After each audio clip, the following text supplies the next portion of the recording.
নমস্কার, কেমন আছেন সবাই? পাকশালার আরও একটি নতুন ভিডিওতে সবাইকে স্বাগত জানাই। আজকে আমাদের রেসিপি আলুর দম। চলুন বানিয়ে নেওয়া যাক।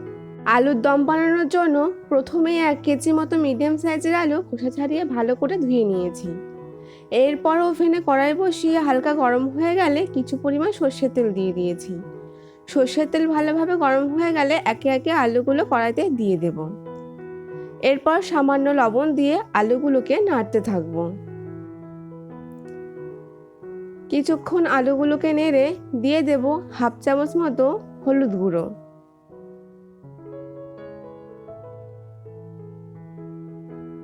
এরপর আলুগুলো ভালোভাবে ভেজে নেব।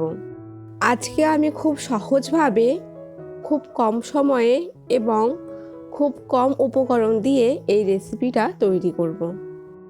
কথা বলতে বলতে আলুগুলো ভালোভাবে ভাজা হয়ে গেছে। এবার অন্য একটা পাত্রে নামিয়ে নেব।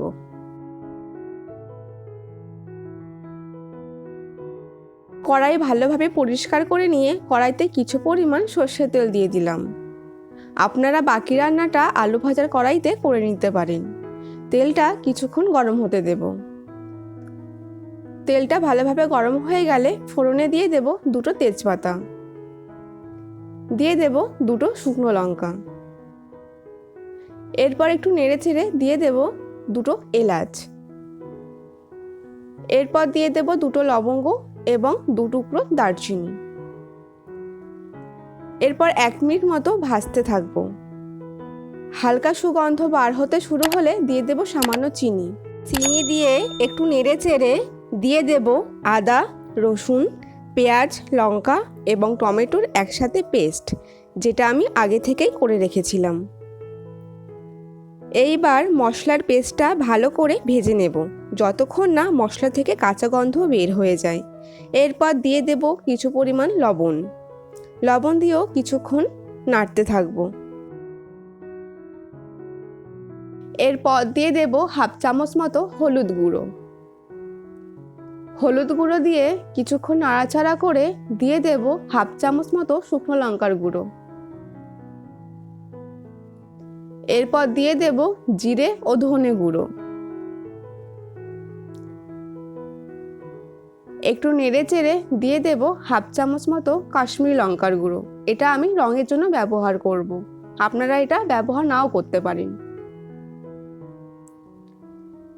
এরপর দিয়ে দেব 50 গ্রাম মতো ফেটিয়ে রাখা টক দই। মাথায় রাখবেন টক দইটা দেওয়ার সময় গ্যাসের ফ্লেমটা যেন মিডিয়াম টু লো আঁচে থাকে। এরপর আমি বাটি ধোয়া জলটাও দিয়ে দেব। যতক্ষণ না মশলা থেকে তেল বার হচ্ছে ততক্ষণ মশলাটাকে ভালোভাবে কষিয়ে নিতে হবে। মশলা ভালো করে কষানো হয়ে গেছে এবং মশলা থেকে তেল ছাড়াও শুরু হয়ে গেছে। এবার ভেজে রাখা আলুগুলো একে একে দিয়ে দেব।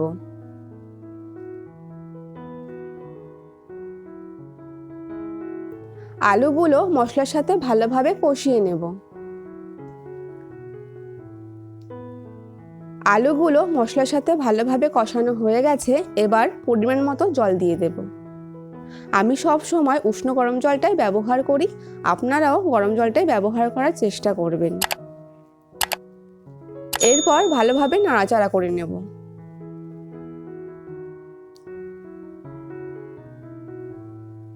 এরপর 20 মিনিটের জন্য মিডিয়াম ফ্লেমে ঢেকে রেখে সিদ্ধ হতে দেব। 20 মিনিট পর ঢাকা খুলে দেখে নেব আলু সিদ্ধ হয়েছে কিনা। আলু খুব ভালোভাবে সিদ্ধ হয়ে গেছে এবং দেখুন কত সুন্দর একটা কালার এসেছে।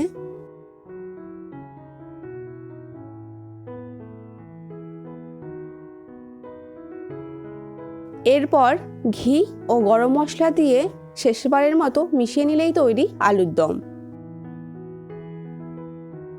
এই আলুর দম লুচি, রুটি, পোলাওয়ের সাথে আপনারা বানাতে পারেন। আশা করি এই রেসিপিটা সকলেরই ভালো লাগবে। ভালো লাগলে অবশ্যই লাইক, কমেন্ট এবং সাবস্ক্রাইব করবেন।